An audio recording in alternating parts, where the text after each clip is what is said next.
नमस्कार, आप देख रहे हैं आईटीपी न्यूज और आईटीपी न्यूज में बात बॉलीवुड अदाकारा कंगना रनावत की, क्योंकि कंगना एक बार फिर निकलकर सामने आई है। बीजेपी की जिस तरह बंगाल में हार हुई है वो शायद उनको पच नहीं रही है और उन्होंने जिस तरह का स्टेटमेंट दिया है वो अगर आप सुनेंगे तो आप भी हैरान रह जाएंगे, क्योंकि कंगना ने कहा है कि जो ममता बनर्जी की इतनी बड़ी बम्पर जीत हुई है उसके पीछे बांग्लादेशियों का हाथ है, यानी कि ममता बनर्जी की जो जीत हुई है वो बांग्लादेशियों की वजह से हुई। ये कहना है कंगना रनावत का, जो हर मामले पर, हर पॉलिटिकल मामले पे कहीं ना कहीं उतर आती हैं।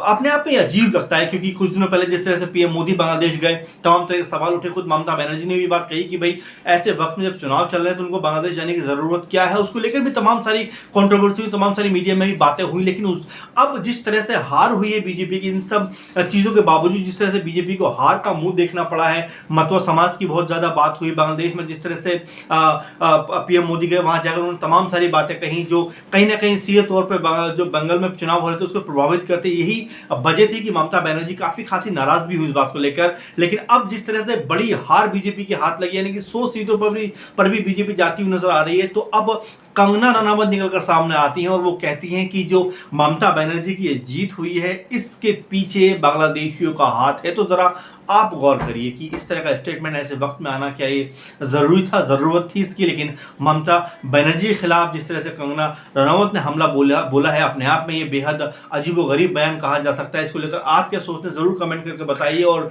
जिस तरह से बड़ी जीत ममता बनर्जी ने हासिल की है बंगाल में, उसको लेकर आप क्या सोचते हैं, क्योंकि लगातार जिस तरह पूरा माहौल बना हुआ था, पीएम से लेकर तमाम राज्यों के सीएम तक बीजेपी के बंगाल में चुनाव में लगे हुए थे। ममता बनर्जी को हार का मुंह दिखाने की बात कर रहे थे, बड़े बड़े दावे किए जा रहे थे, कोई 2 सीटों की बात कर रहा था, कोई कुछ और कह रहा था। लेकिन जिस तरह का अब जो रिजल्ट सामने निकल कर आया उसने बता दिया है कि ममता बनर्जी को फिलहाल वहां पर हराना आसान काम नहीं है। तो इसको लेकर जरूर कमेंट करिए और लगातार टीवी न्यूज देखते रहिए। नमस्कार।